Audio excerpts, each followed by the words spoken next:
Peace. Peace and Black Power family. This is your host, Raheem Shabazz, and we are here for another episode of Necessary Blackness podcast. And today I have a special guest in the building, and I'm about to bring him on right now. Hold on 1 minute.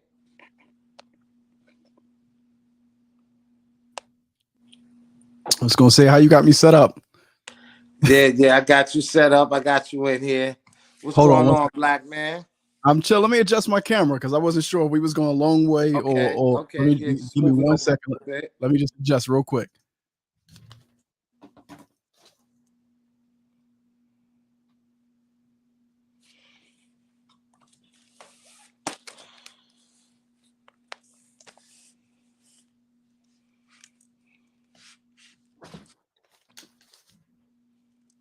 All right, I'm here.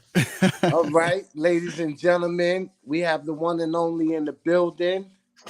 And brother, it's always a pleasure to build with you. You know, you always have insightful dialogue.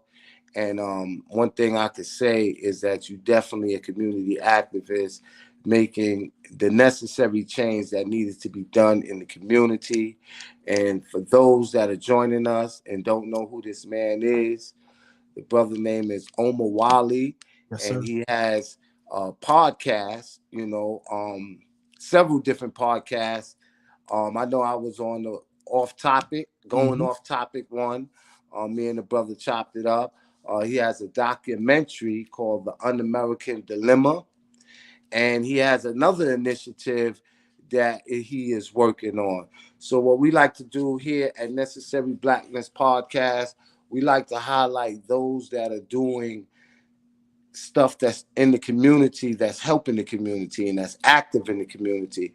Because oftentimes, we talk about us not sticking together and what needs to be done, but never is highlighted those that are actually on the ground and that's doing the work. And this is the brother right here, man. And I want to salute you, man, for all you do. Much respect. So let's start it off. I want you to tell everybody about the new initiative, about the food sovereignty in the South, and what's that all about? The fight for food sovereignty in the South. Yeah. So first and foremost, bro, like I'm a storyteller. So with this project that we're working on right now, Hannibal, the fight for food sovereignty in the South, like I would argue that is probably one of the biggest stories of our generation and perhaps our lifetime. And the reason why I say that is because we in Black America are in a state of crises, right? When it comes to food sovereignty, when it comes to land sovereignty, right? There's been all types of conversation right now about like the global food shortage that's impending, that we know is coming down the road because of like the crises, with the fuel crises, the water crises, the fertilizer crises, with Russia controlling so much of that particular market. That the U.S. government is now flat out saying that we as a country should be getting prepared to experience food shortages. And like, what does that look like for people that are pretty much 100% dependent on other communities to feed them, right? We're 100% dependent on the agricultural industry, the U.S. agricultural industry to feed us, right? Not many of us have like farms that can adequately, produce, what we need to sustain ourselves, to sustain our families, and to sustain our communities. So in this moment, we wanted to raise a historical fight, a historical struggle through the medium of documentary, because for me, it's not just about providing people with information or just, a historical feel good type of project. It's about giving folks both the information and the inspiration so that, we can facilitate their activation, right? The goal is to get you active, right? Get you boots on the ground into this movement for reclaiming the land and securing ourselves as a collective right here where we find ourselves. So that's the project, and we can get into the timeline of it and all that good stuff. Okay, now you mentioned Hannibal. What's the last name? Dr. Hannibal. So the project, we're using Baba Hannibal Afrik as the centerpiece or the inflection point to tell the story. Oftentimes when you put together a documentary project, it's helpful to Mm-hmm. have a subject, right, that can serve as the backdrop or the canvas to tell the story. And so Now, when you talk about Hannibal, you talking about Hannibal from Carthage? no, I'm talking about Baba Hannibal Afrik from Chicago. Okay, give us a little history about that. So Baba Hannibal is probably one of the most serious military minded warriors that Black America has ever known, that very few people know about in this generation. I mean, I he is, didn't even know about him. yeah, and that's the importance of this particular project, right? In terms of the different institutions and movements that he's been involved with at the grassroots. I mean, literally everything from land sovereignty, food sovereignty, survival, right? He created his own survival encampment down in Mississippi. But even beyond that, education. You know, for a while he led the CB, which is the Council of Black Independent Institutions, the Council of Independent Black Institutions, right? So our own education system. So across, I want to say, 4 different movements, Baba Hannibal serves as like the nexus point that like connects them all. You know, so when whether it's somebody like, you know, the Honorable Minister Louis Farrakhan, who credits Baba Hannibal with helping him to find his purpose after the Honorable Elijah Muhammad transition, or whether somebody like, you know, Mwalimu Barudi, or somebody like, you know, Mama Marimba Ani, like these people all credit Baba Hannibal with being their Jegna, you know, with being their leader, the person who gave them direction on the battlefield. And it's unfortunate that many people in our generation today really don't know about his story. And I think in some ways, I feel like he in his lifetime shied away from the media because, you know, and learning more about his story, I feel like he operated like a 21st century / 20th century Maroon. So if you know anything about like the Maroons, our ancestors, and how they operate, like that very warfare mentality, like it's not seen, everything is done under the cloak of darkness, but the seeds that he planted when it comes to our survival, when it comes to our independence, and when it comes to us reclaiming the land, there's no way you touch any of those pieces of work without seeing his imprint. So that's like how significant, you know, he was in this particular movement, and a lot of people just don't know. I need you to send me some information about him. Is I he got on? Is there anything on YouTube about him, like hearing him speak or anything like that? There's like one video on YouTube where somebody One is talking about video. him. Yes, I have a video because we went to visit his he has a survival encampment down in Mississippi Mm-hmm. that he purchased in 1999 for the purpose of teaching people on the ground survival skills, like how to survive, how to feed yourself. Mm-hmm. So we went to visit that encampment back in April, you know, just to do some fact finding.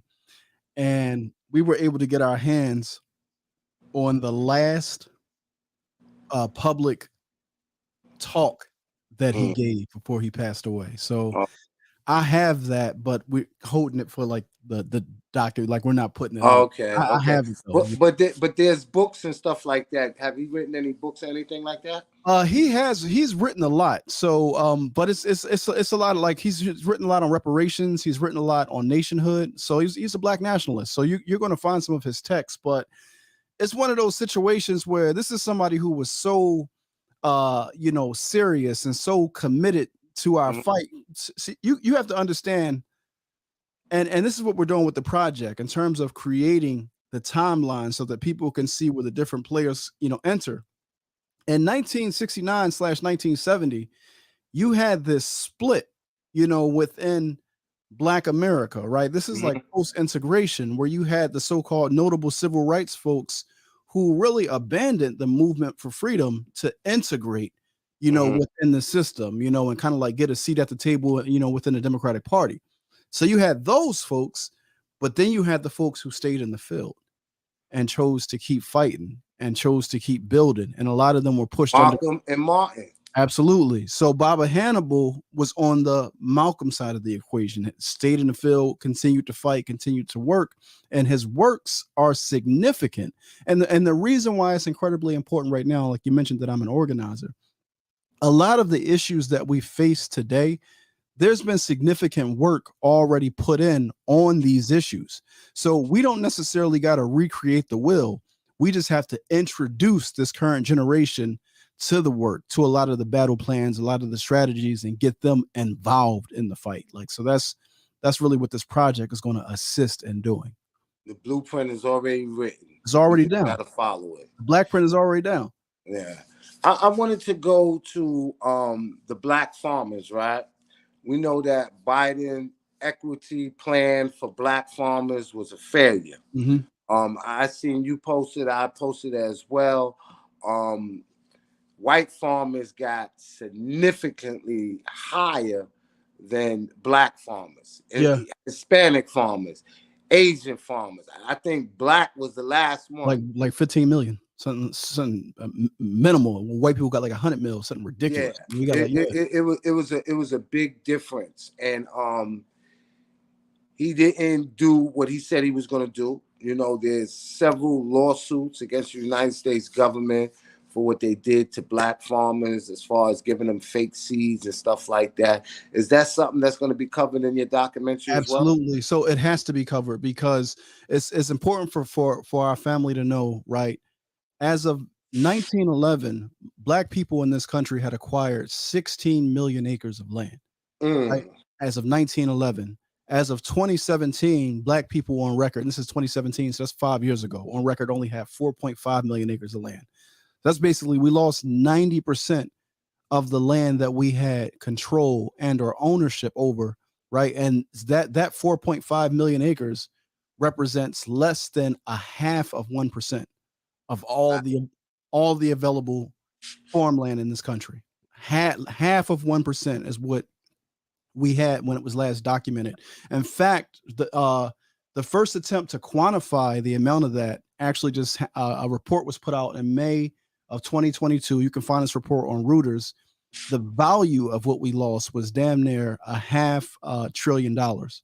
Wow. It was 326 billion was the value of that acreage that was lost. And so why is the USDA important in this conversation?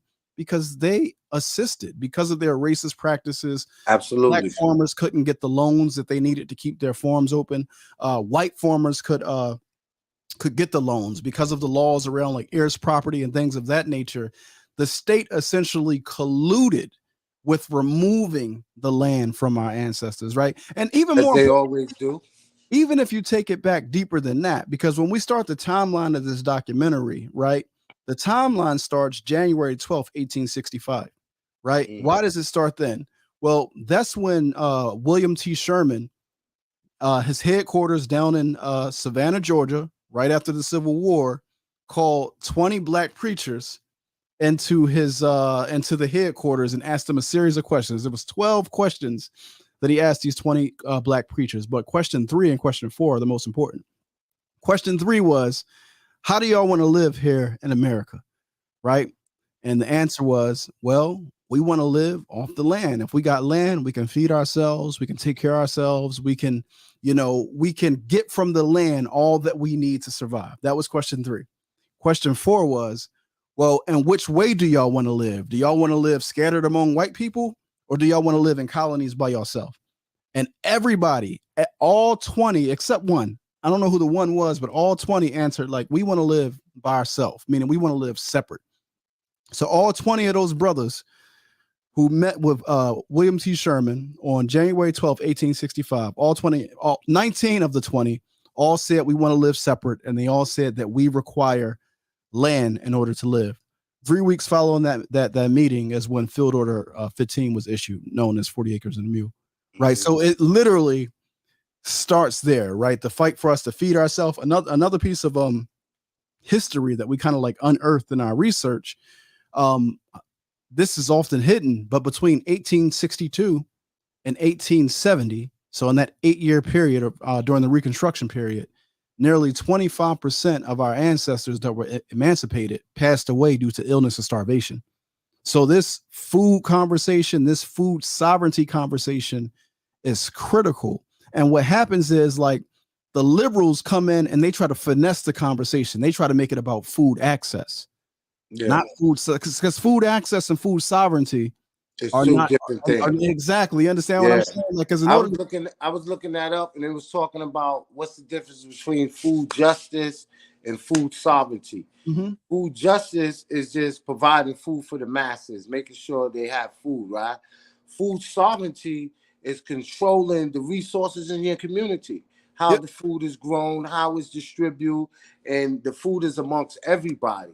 Yep. There's no government entity coming in doling out groceries or anything like that to the natives. You Exactly. control the resources, you control the food, and you control how it's distributed. So that is a movement that should definitely be at the forefront instead of that food justice.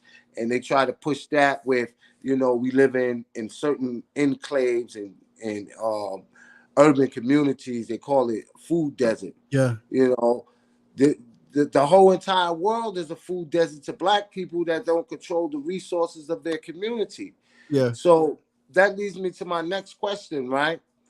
Once, what is the pathway to food sovereignty for Black folks, and what are the steps that we have to take in the beginning in order to rise at it? Because I know everything is done in steps and levels. Yes, sir. Yes, sir. So if you ever saw my first project, The Un-American Dilemma, that project was meant to just to do two things.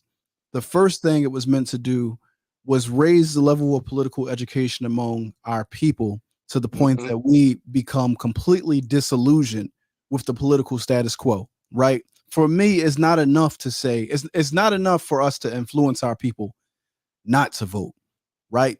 For me, you have to go a step further than that.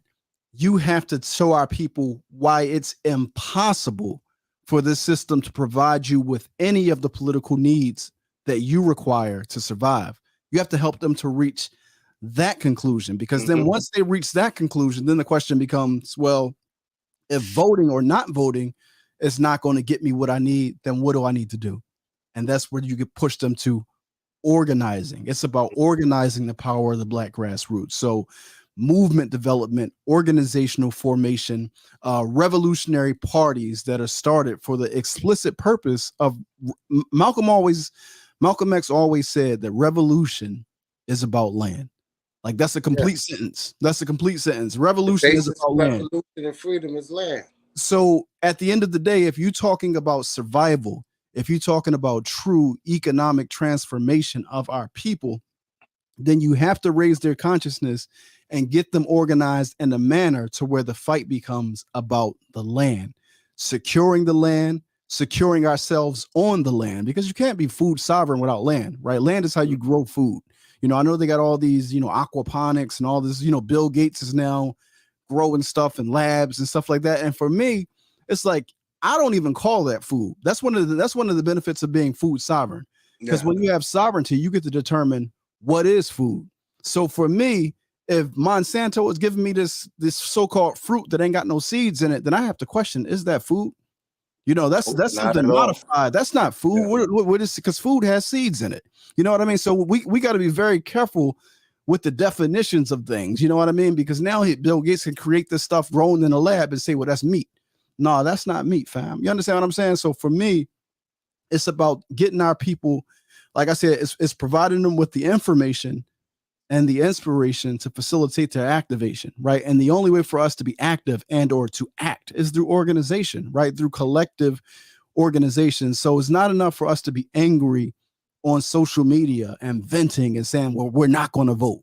Yeah, don't vote, because there's nothing coming out of that. It's like you throwing, it's you throwing your energy, your political energy, into an abyss that nothing is coming out of. So for me, it's about taking that political energy and using your African ingenuity and solving your problems. And the blueprint for solving our problems is already there. You just got to sit down and study it. And once you study it, you just apply the wisdom and get it done. Yeah.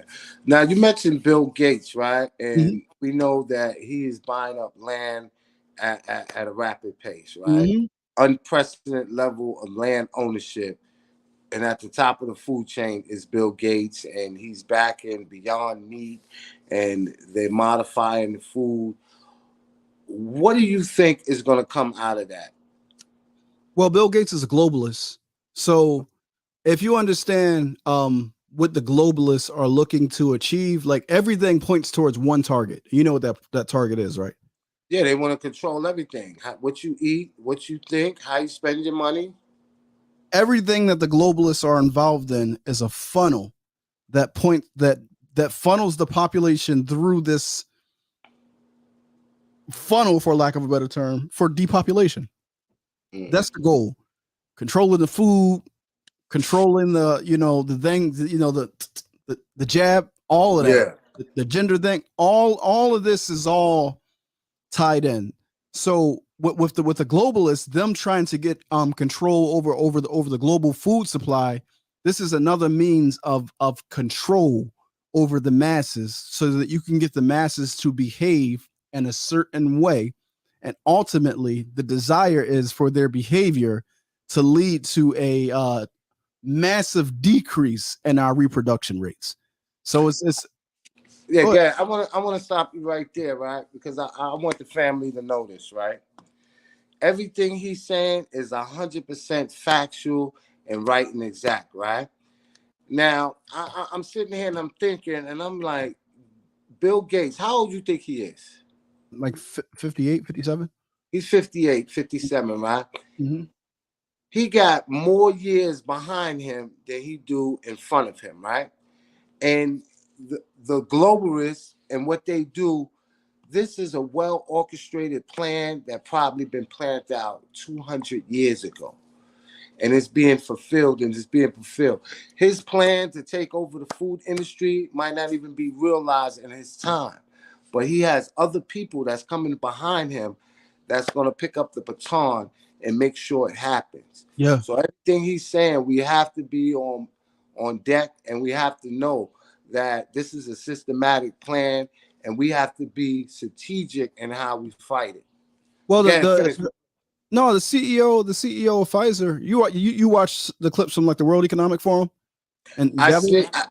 I seen some of it, and I just recently hear that he said that he's probably going to retire after Biden's presidency, which is in 2 more years, because you know he ain't getting a Yeah, second term. yeah, yeah, yeah. So yeah, the CEO of Pfizer flat out said it. At the recent World Economic Forum, he said by 2030 they think they're going to hit their population goals in terms of the rates of reproduction, so that it puts us on a path to sustainability. You know what I Wow. mean? So they already feel they feel very, very confident. Like a funny thing. Last week there was an article that went viral online. Somebody was digging in the UN, the United Nations Chronicle. Mm-hmm. The United Nations Chronicle had published an article back in 2009 called "The Benefits of World Hunger." So because of all these food shortages that are happening around the globe, and you hear them talking, and all the news outlets now is talking about the food issue and the prices of what food is going to be costing, coming into the fall, right? Because, the article that I shared, the video that I shared with John Boyd, the president of the Black Farmers Association, where he talked about last year, a ton of fertilizer had cost him $400.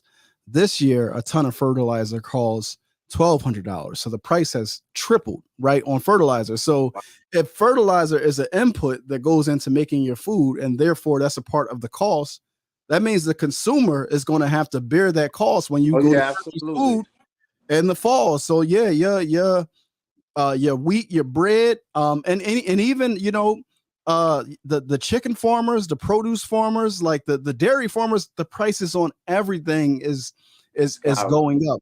But I say all this to say that, like, with all this conversation around starvation, around food shortages, somebody went and dug up this article that was on the UN's website called "The Benefits of World Hunger." It went viral on Twitter.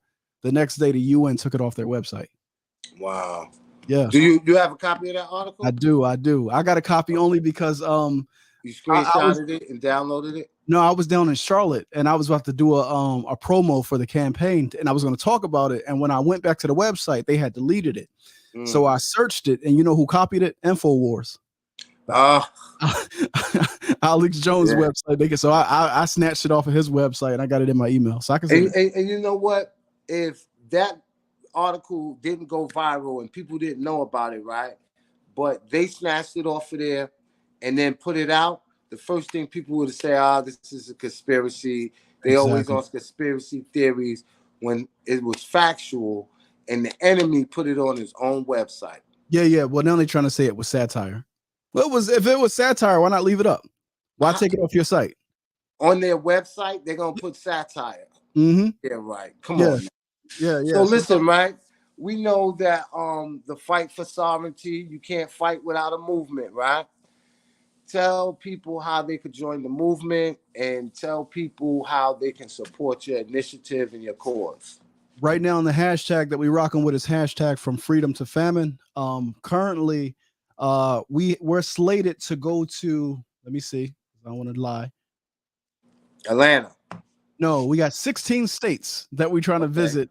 And right now on the list is at 40 potential interviewees, like experts, scholars to interview for the project. So we have on the slate. We got Alabama, California, DC, Georgia, North Carolina, Pennsylvania, Alabama, Michigan, Tennessee, DC, Florida, Georgia, Illinois, Indiana, Louisiana, Mississippi, New York, South Carolina, and Florida and Virginia. So 16 different states that we trying to travel to capture this story, because it's a big story. And right now we have close to 40 people on the interview list. So we're trying to refine the list. But ultimately, in order to get this done, there's production calls, there's travel calls. Yeah, absolutely. Right. Our just to put it in context, last year I think IMDb put out an article in terms of how much it costs to shoot the average documentary, right? And the minimum is like 180K to shoot your average documentary. That's a minimum, and that's on the cheap end. So we're trying to raise 70K to get the project done. We got 15 days left to finish off our Indiegogo campaign. You can go right to our Indiegogo. I'll drop the link in your private chat if you want to share it. Yes, I will share it. You can go right to our Indiegogo, and you can support today. Now, here's the thing. We got 15 days left. Right now, we got about 3,500 raised. If we can get to 15K, if we can get to 15, that'll be enough for us to get the shots done in Atlanta and Chicago and DC and Mississippi, right? If we can get to 15K, we can cover those areas, because Mississippi is right down the road. Atlanta, we just jump right on the road, but Mississippi and Chicago got to fly with the equipment. But I'm just saying, if we can get to 15K, that's enough for us to just cover those 4 locations. But at the end of the day, we're not stopping until we shoot every location, because we got to tell the whole story. Yeah, and let me say this to you, family. It's very important, right, that we support filmmakers, right? Because if not, someone is going to change the narrative and they're going to tell our story. And you have a movie that's coming out that's called The Woman. What is it? Woman King. The Woman King. Mm-hmm. I was going to say The Woman Queen, because I'm not used to saying The Woman King. Exactly. Right. And when you look at the narrative of that movie, right, the 4 producers, right, you have your top of the line producers and you have the below the line producers, right? White people. The 4 top of the line producers is Viola Davis and her husband. The other 2 are white. The director's white, the other producer's white, the line producer's white, and the screenwriter is LBGT. I can guarantee you they're going to infuse a LBGT storyline in there. Absolutely. Right? Because this is Hollywood and this is what they do. Absolutely. Right? We are not controlling the narrative of our story when we have to go to them for money.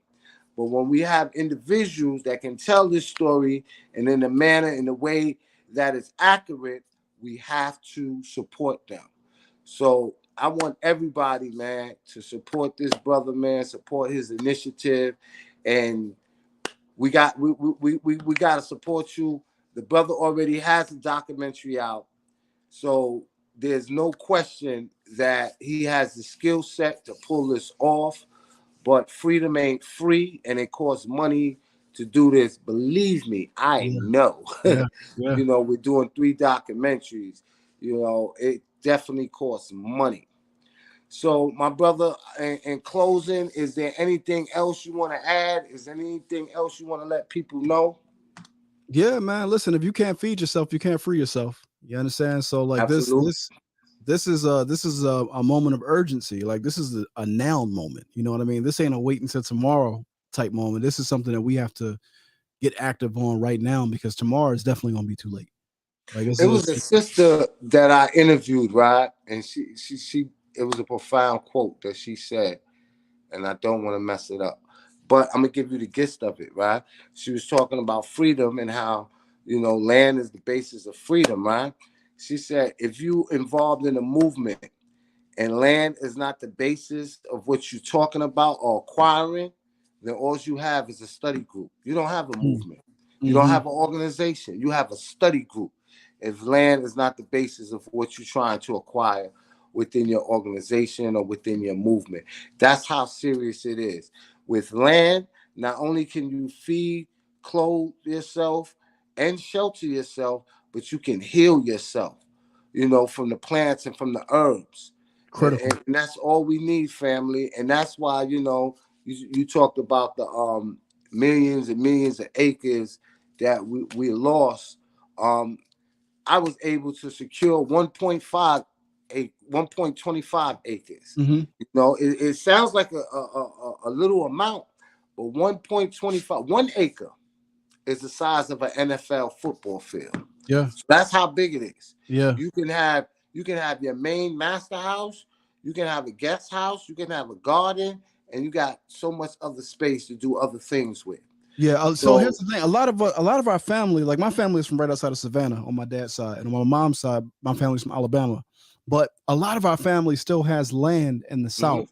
The problem is right now I think we're losing a rate of like 30,000 acres per year right now, and a lot of it is due to like debt or just just bad organization or life planning. It's like you pass away and without a proper estate, there's a lot of reasons why we are losing land. So there's some things that we can do to kind of like turn the tide, but at the end of the day, I adamantly feel that the future of our fight for Black power, like here in the United States, is in the South. So that's why that's why the documentary is the fight for food sovereignty in the South. Because Booker T. Washington was like, "Yo, what are y'all doing? Casting your buckets where you are. Stay right here in the South. The South is where we stand our best chance to win and to establish some type of economic sovereignty. If we leave, we're gonna be screwed up." And we left. You know what I mean? So now it's like we got to return home. We got to correct that.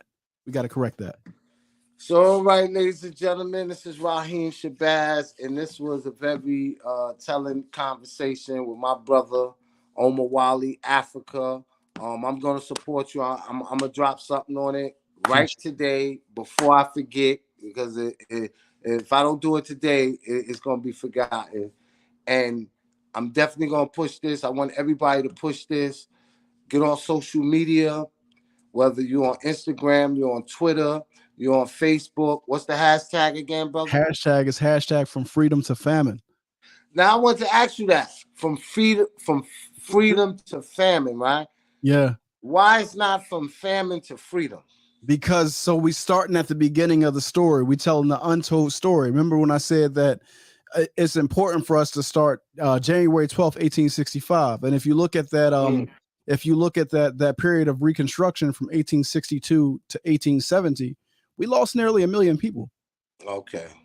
Due to starvation and illness. Yeah. That story hasn't been told. So when we talk about the fight for food sovereignty, it's a real fight. Like we were literally fighting for our lives, fighting to feed ourselves. And you got people that's out here telling Black people that the most crucial issue of the 21st century is voting. Nah.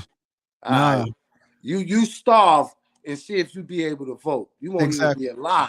Exactly. You know what I mean? So this is a very important topic, brother. And I'm sure other people are going to want to discuss it. Other people probably going to want to hit you up and want to bring you on their platform. How could they find you? I'm here. You can hit me on. I'm at all social media, Instagram, Twitter, Facebook at Omowale Afrika. My website is www.omowaleafrika.com. You can send me an email at info@omowaleafrika.com. So I'm accessible. I'm real accessible. I bet you ain't on TikTok. No, I'm not on TikTok. Yeah, you gotta get on TikTok. I'm on TikTok. You can hit me on Twitter, Facebook, or Instagram is now like censoring me, and I can't figure out why. Like I ain't like said nothing crazy. Man, you trying to feed the people, man. Oh man, this is getting ridiculous. Trying to feed the people, but you know what? TikTok too, man. A lot of people downplay TikTok and think Hmm. it's a dance app. I think initially that's what it was, but we over there now, man. You Yeah, need to get on that. Now, Snap, I couldn't get with it, man. My yeah. son, he was on Snap. He tried to show it to me, and I was like, nah, this ain't where it's at. I need a social media manager. I can barely manage what I like the social media I have right now. Like I'm barely on there. Like I'll pop in just to doing a quick engagement on Twitter, but it's hard for me to even keep up with social media. It's tough. Yeah, it's the way of the world. So, all Yeah. right, ladies and gentlemen, this is Raheem Shabazz. You are tuned in to Necessary Blackness podcast, and we're gonna see you next week, same time, same place. I got two individuals I'm gonna shout out: the God Knowledge Born Knowledge Allah, born. Nikki the God. Shout out. Uh, says peace Almighty. Raheem Shabazz, an African warrior scholar, Omowale Afrika in the Peace, brother. building. Knowledge born Allah. Yeah, Nikki the All right. God said peace and blessings. Revolutionary salute to you, sister. All right, we out of here, black man. All right. Peace. Peace. Appreciate you, bro.